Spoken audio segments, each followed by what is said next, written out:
Next week, the Broncos are heading to the Combine, getting set for the draft. The Broncos only 5 picks. It does still matter. We'll tell you why here today. Welcome into the studio. I'm Phil Milani alongside Cindy Jones and Eric Dalala. Guys, the Broncos had to give up some draft capital to get Sean Payton.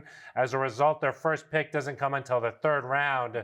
There's still 5 picks, and this team needs some help. Definitely, Phil. The draft is always important, even if you don't have a first-round pick, like you mentioned.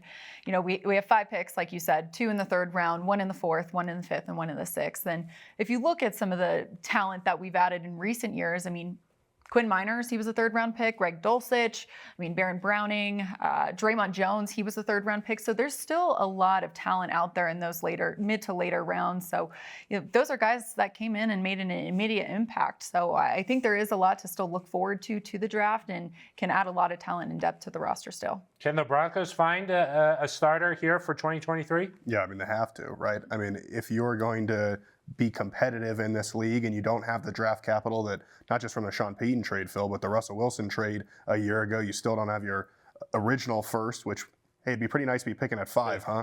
Yeah. And so the Broncos have to find starters here. They have to find key contributors. That's how you build your roster. That's how you keep it strong when you're signing guys to extensions. Obviously Russell Wilson has this deal. Not too far down the road, Pat Surtain, I'm sure, is going to want a new contract. You've got other guys you got to talk with.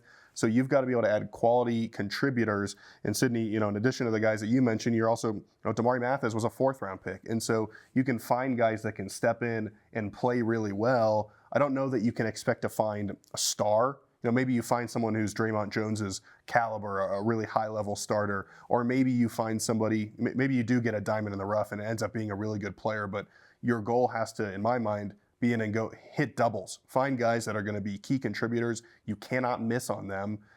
But if you're able to add another Damari Mathis or Baron Browning or Draymond Jones or Quinn Miners, you had 2 more of those guys, maybe you get a decent contributor in the 4th round, you're still in really good shape.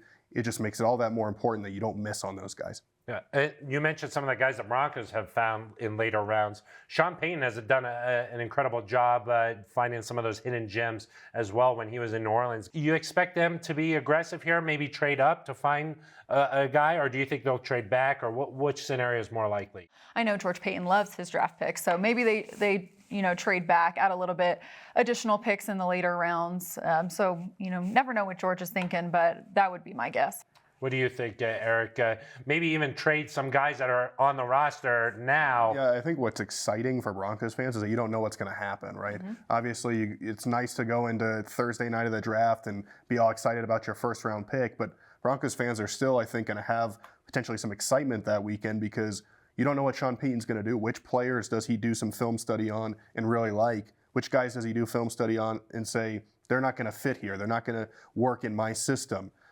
We heard him during his intro presser say, listen, it's difficult, it's uncomfortable those first couple of years to shape your roster, but if there's a chance for, maybe there's somebody on this roster, you think of a crowded wide receiver room, for example, maybe some guys on defense that have expiring contracts, or maybe they're in a place where, the Broncos, they're just not a part of the Broncos' future plans. If you could turn those players into a pick for somebody that fits the long-term vision of this organization, it's something you got to consider. And, at this point, you don't want to throw out a ton of names, but certainly there are guys that you would think could maybe teams pick up and give you a call and say, hey, is this guy available here for the right price? Well, what we know for sure is that Sean Payton has said you can expect a different type of culture around here and that it's not for everybody. And we also know that in New Orleans, things changed very quickly there. They went from 3-13 to 10-6 his first year. So this change can happen quickly. We'll have to see what happens here with the draft this year. No 1st or 2nd-round picks, but this team still needs talent, and they still have 5 picks right now. So that's why the draft still matters. It's going to do it for us. For Eric Dalal and Sidney Jones, I'm Phil Milani.